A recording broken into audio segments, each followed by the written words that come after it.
മാനസ്പൂർ എന്ന ഒരു മനോഹരമായ ഗ്രാമമുണ്ടായിരുന്നു. അവിടെ ദിവസവും രാവിലെ പക്ഷികൾ സൗമ്യമായ ശബ്ദത്തിൽ പാട്ടുപാടും. പിന്നെ വൈകുന്നേരമായാൽ നാട്ടുകാരെല്ലാവരും ഒരുമിച്ചിരുന്ന് സംസാരിക്കുമായിരുന്നു.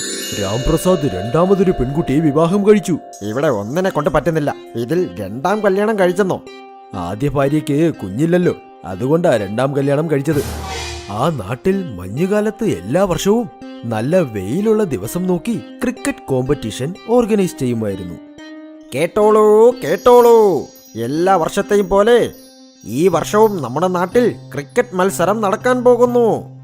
ഈ മാച്ചിൽ ആര് അധികമായി റൺസ് എടുക്കുന്നോ അവർക്ക് 1 കിൻഡൽ ഗോതമ്പ്, 50 കിലോ അരി, 15 കിലോ പരിപ്പ്, 20,000 രൂപ പണം, ഇതെല്ലാം അവർക്ക് സമ്മാനം കിട്ടാൻ പോകുന്നു. നാട്ടിലുള്ള കുട്ടികളെല്ലാം ഈ മത്സരത്തിനായി എക്സൈറ്റഡ് ആയിരുന്നു. ആ നാട്ടിൽ സിദ്ധാർത്ഥ് എന്നൊരു ദരിദ്രനായ കുട്ടിയുണ്ടായിരുന്നു. സിദ്ധാർത്ഥും ഈ മത്സരത്തിനെ കുറിച്ച് ഓർത്ത് ഒരുപാട് എക്സൈറ്റഡ് ആയിരുന്നു. എന്നാൽ മറ്റു കുട്ടികൾ അവനെ കളിയാക്കുമായിരുന്നു. സിദ്ധാർത്ഥ്, നീ എന്തിനാ എത്ര സന്തോഷിക്കുന്നത്? നിന്റെ അച്ഛൻ ഒരു മുഴുക്കുടിയനാണ്, അതുകൊണ്ട് നിനക്കൊരു ക്രിക്കറ്റ് ബാറ്റ് പോലും വാങ്ങിത്തരില്ല. അങ്ങനെ എല്ലാവർക്കും ഈ മത്സരത്തിൽ പങ്കെടുക്കാൻ പറ്റുമോ? ഒരു മത്സരമെന്ന് കേട്ടാൽ മതി, എല്ലാം ഇങ്ങ് വന്നോളും. എടാ സിദ്ധാർത്ഥ്, നീ ഈ മത്സരത്തിനെ കുറിച്ച് ഓർത്ത് സന്തോഷിക്കേണ്ട ആവശ്യമൊന്നുമില്ല. അങ്ങനെ നീ സന്തോഷിച്ചാൽ നിന്റെ വായടിച്ച് ഞാൻ പൊട്ടിക്കും. പോടാ, നീ ഇവിടെ നിന്ന് പോടാ. സിദ്ധാർത്ഥ് ഇത് കേട്ട് മനം നൊന്ത് വീട്ടിലേക്കും വന്നു. സിദ്ധാർത്ഥിന്റെ അച്ഛൻ ഒരു കാലത്തിൽ അണ്ടർ 19 ടീമിൽ കളിച്ചിട്ടുണ്ടായിരുന്നു. എന്നാൽ ഇപ്പോൾ അയാൾ ഒരു 1ാം നമ്പർ ചൂത് കളിക്കാരനായി മാറി. അയാൾ ഇങ്ങനെ ചൂതാടുന്നത് കൊണ്ടാണ് സിദ്ധാർത്ഥിന്റെ കുടുംബം ഇപ്പോഴും ദാരിദ്ര്യത്തിലുള്ളത്. സിദ്ധാർത്ഥ് തന്റെ അച്ഛനോട് ഇങ്ങനെ പറഞ്ഞു: അച്ഛാ, ഇത്തവണ ഞാൻ ക്രിക്കറ്റ് മത്സരത്തിന് ചേരാൻ ആഗ്രഹിക്കുന്നുണ്ട്. നിനക്കെന്താ ഭ്രാന്തുണ്ടോ? മര്യാദയ്ക്ക് പൊക്കോ, ഞാൻ തല്ലിക്കൊല്ലും. ഈ ക്രിക്കറ്റ് മത്സരത്തിൽ ജയിക്കുന്നത് അത്ര നിസ്സാര കാര്യമൊന്നുമല്ല. മര്യാദയ്ക്ക് പൊക്കോ, എനിക്ക് ചൂത് കളിക്കാൻ പോകാനുള്ളതാ. ഇന്ന് ഞാൻ വീടും ഭാര്യയെയും പണയം വെക്കാൻ പോകുക. ഇങ്ങനെ പറഞ്ഞ് സിദ്ധാർത്ഥിന്റെ അച്ഛൻ അവിടെ നിന്നും പുറപ്പെട്ടു പോയി.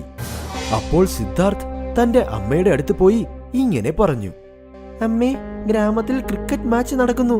എനിക്ക് ഒരു ബാറ്റ് വാങ്ങാൻ പണം തരുമോ അമ്മേ? മോനെ, നിനക്ക് നമ്മുടെ വീടിന്റെ അവസ്ഥ അറിയില്ലേ?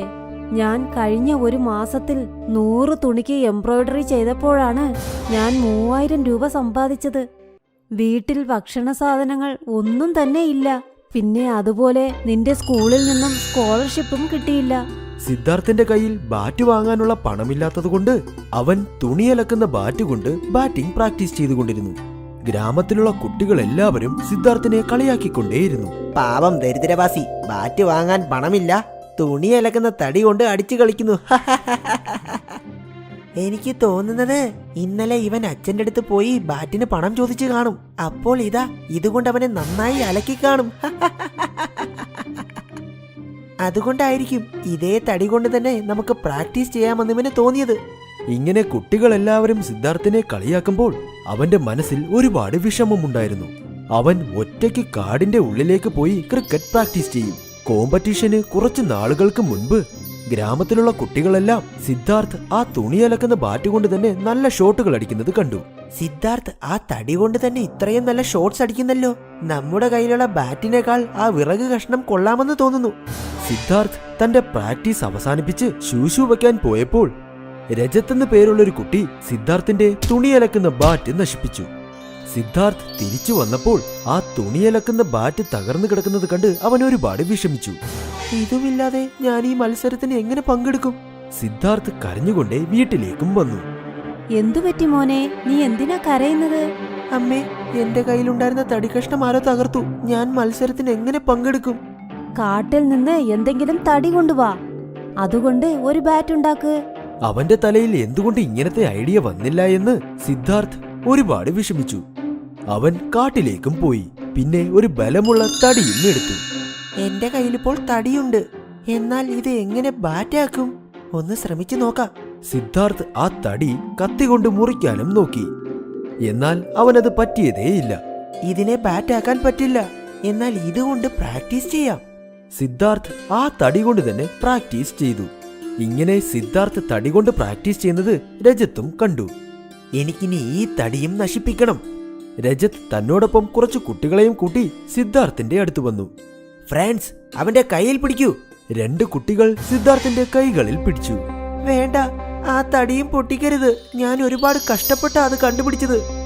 രജത് ആ തടിയും തറയിൽ അടിച്ചടിച്ച് അതും പൊട്ടിച്ചു. അങ്ങനെ സിദ്ധാർത്ഥനെ അവിടെ തന്നെ വിട്ട് അവർ എല്ലാവരും പുറപ്പെട്ടും പോയി. പാവം സിദ്ധാർത്ഥ്, അവൻ ഒരുപാട് നേരം കരഞ്ഞു. അപ്പോഴാണ് പെട്ടെന്ന് അവൻ ഒരു ശബ്ദം കേട്ടത്. ഇവിടെ നോക്കൂ, കരയരുത് മോനെ, എന്റെ അടുത്തേക്ക് വാ. ഈ ശബ്ദം എവിടെ നിന്നാ? സിദ്ധാർത്ഥ് ആ ശബ്ദം കേൾക്കുന്ന ദിശയ്ക്ക് നേരെ നടക്കാൻ തുടങ്ങി. ആ ശബ്ദം അവനെ ഒരു തിങ്ങി നിറഞ്ഞ കാടിനുള്ളിലേക്ക് കൊണ്ടുപോയി. ഈ കാട് നല്ല ഭംഗിയുണ്ടല്ലോ. ഇത്രയും ദൂരം ഈ കാട്ടിൽ ഞാൻ വന്നിട്ടേയില്ല. സിദ്ധാർത്ഥിന് തന്റെ കണ്ണുകളെ വിശ്വസിക്കാനേ കഴിഞ്ഞില്ല.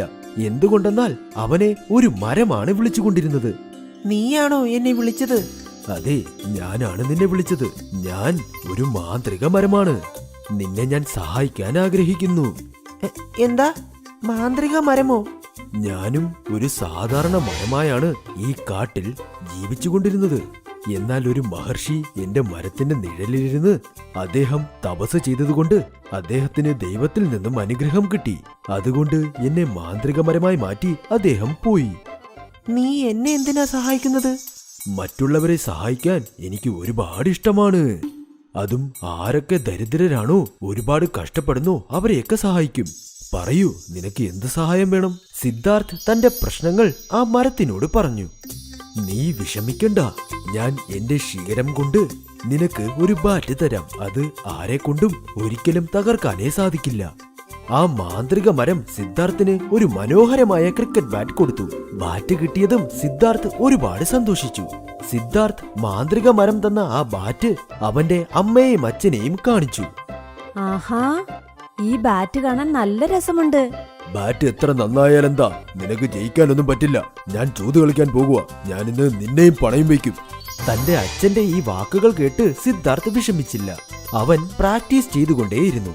ആ ബാറ്റ് ആരും മോഷ്ടിക്കാൻ പാടില്ലെന്ന് തനിച്ച് അവൻ കാടിനുള്ളിൽ തന്നെ പ്രാക്ടീസ് ചെയ്തു. കോമ്പറ്റീഷനുള്ള ദിവസവുമായി. അപ്പോൾ രജത് സിദ്ധാർത്ഥിന്റെ കയ്യിൽ ഒരു പുതിയ ബാറ്റ് ഉള്ളത് കണ്ടു. അപ്പോഴാണ് പെട്ടെന്ന് ബാറ്റ് കാറ്റിൽ പറക്കാൻ തുടങ്ങിയത്. ബാറ്റ് സിദ്ധാർത്ഥിൽ നിന്നും മാറി അവിടെയുണ്ടായിരുന്ന എല്ലാ കുട്ടികൾക്കും അടികൊടുത്തു. എല്ലാ കുട്ടികളും പേടിച്ചോടുകയും ചെയ്തു. സിദ്ധാർത്ഥ് ആ മാച്ചിൽ പങ്കെടുത്ത് എല്ലാവരെക്കാൾ കൂടുതൽ റൺസ് എടുത്തു. സിദ്ധാർത്ഥിന് സമ്മാനമായി 1 കിൻഡൽ ഗോതമ്പ്, 50 കിലോ അരി, 25 കിലോ പരിപ്പ്, പിന്നെ 20,000 രൂപയും കിട്ടി.